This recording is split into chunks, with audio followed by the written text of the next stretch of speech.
justicia tributaria es nuevamente abordado a través de este enlace informativo de la Fuerza Informativa entre HRN y Noticieros Hoy Mismo. Y también van a abordar con don Luis Larache el tema del agujero fiscal que también existe en la Empresa Nacional de Energía Eléctrica. Buenos días, Rosendo, Eunice, desde la moderna cabina de la HRN. Buenos días, Aldo. Buenos días a Jackie y a Claudia. Qué gusto saludarlos en este enlace informativo entre HRN y los noticieros hoy mismo. Bueno, sigue un proceso de socialización de la nueva ley de justicia tributaria que hasta el momento ha encontrado oposición y planteamientos directos a que la propuesta debe ser objeto de un profundo análisis y revisión por cuanto pone en riesgo muchos empleos ya consolidados a nivel de la gran industria en nuestro país. Es una propuesta que puede llevar a la informalidad, a una gran cantidad de desarrollos empresariales en nuestro país.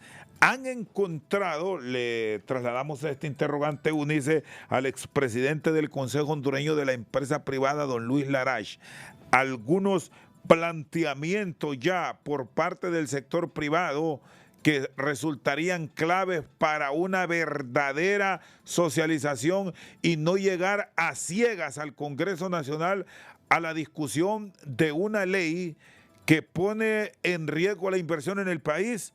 Don Luis, buenos días, gusto saludarlo.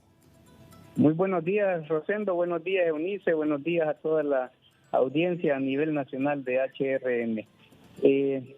El día de hoy se tiene programada una reunión técnica para entre sector gobierno, sector privado, para analizar esta situación. En la forma que se está planteando, Rosendo, estamos muy claros de que sería una catástrofe, se vendría a agravar más la situación que tenemos en Honduras. El principal problema de los hondureños son la falta de oportunidades, y esa falta de oportunidades no se ha venido dando por un tema de falta de inversión, un tema de falta de seguridad jurídica, un tema de falta de seguridad en la tenencia de la tierra, el respeto a la propiedad privada. Son muchos factores que están incidiendo, no solamente es el factor de incentivos, porque si bien es cierto se tienen unos incentivos que los están satanizando ahora, pero aún con esos incentivos no ha venido la inversión. Entonces, ¿qué es lo que nos está pasando?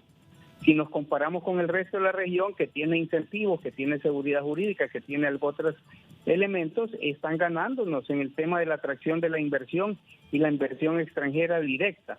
Pero olvidémonos de la inversión extranjera, veamos lo que está pasando en la parte local, la parte nacional. Los inversionistas nacionales, junto con los extranjeros, no hemos podido generar más de 142,000 empleos en los últimos 10 años, hablando de empleos formales.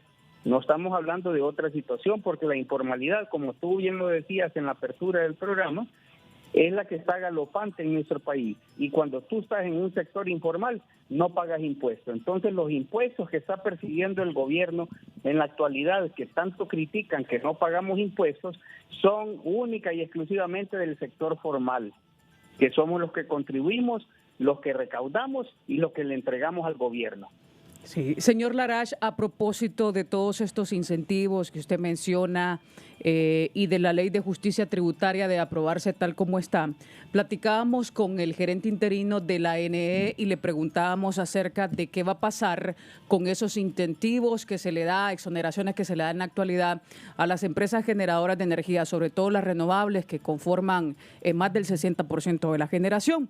Y nos decía que los que están hoy generando se van a quedar con esas exoneraciones, que no hay ningún problema, pero las que vendrían más adelante, una vez se aprobara esta ley, estas sí no van a tener esas exoneraciones, es decir, incentivos.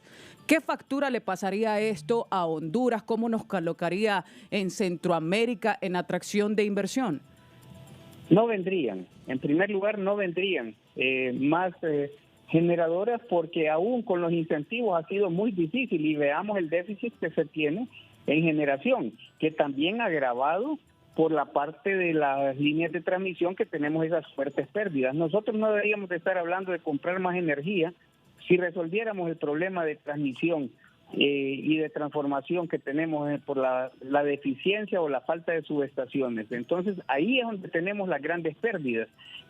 Pero resumiendo tu pregunta, no vendrían más inversiones en la parte de generación eléctrica, lo cual también no vemos que es el deseo del sector gobierno, puesto que ellos hablan abiertamente que también quieren cambiar la matriz energética para hacerlo todo el gobierno, 80 gobierno y 20 sector privado, lo cual es un sistema que no trabaja, ¿verdad? Si vamos a ver sistemas que trabajan en la región, es el de Guatemala. Guatemala es el único país de Centroamérica que tiene excedentes, que está vendiendo esos excedentes a precios súper baratos, y es porque siguieron una línea de implementar un sistema de la ley de energía que teníamos nosotros, la tomaron, la copiaron, la mejoraron y la implementaron. Aquí nunca se implementó y ahí no le vamos a echar la culpa a este gobierno porque el gobierno viene entrando, pero los últimos 12 años solo estuvieron obstaculizando la implementación de la entrada de esa ley de energía renovable, la cual era buenísima. Pero este gobierno la derogó y terminó de darle el tiro de gracia y ahora van a venir más problemas energéticos. Por mucho que digan que no hay déficit, sí hay déficit, principalmente por la parte de la transmisión y la transformación, que tenemos una ineficiencia tremenda. Hay líneas de transmisión o circuitos que están perdiendo hasta el 60%. Si tú mandas 100 megavatios, solo van a llegar 40 al otro extremo de la línea.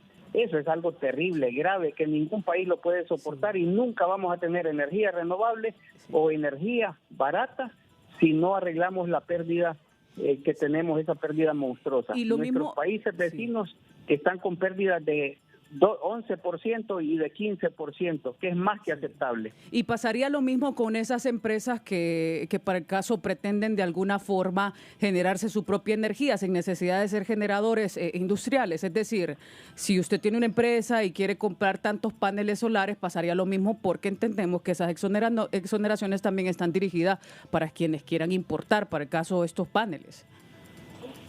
Sí, no les están permitiendo, en la actualidad están obstaculizando que las empresas, o sea, no hay manera de sobrevivir aquí en la empresa privada, aunque quiera generar su propia energía, están obstaculizándole. Han habido varios empresarios que han tomado esas iniciativas, que han invertido en sus plantas para poderse autogenerar y poder vender el excedente a precios muy cómodos y que podrían ayudar a la estabilización de la red, y no les están permitiendo, les están obstaculizando. O sea que yo creo que la intención aquí pareciera que es obstaculizar y asfixiar a la población, porque no están asfixiando únicamente el sector privado, al asfixiar al sector privado asfixian a la población, y por eso estamos viendo que hay más migración cada día.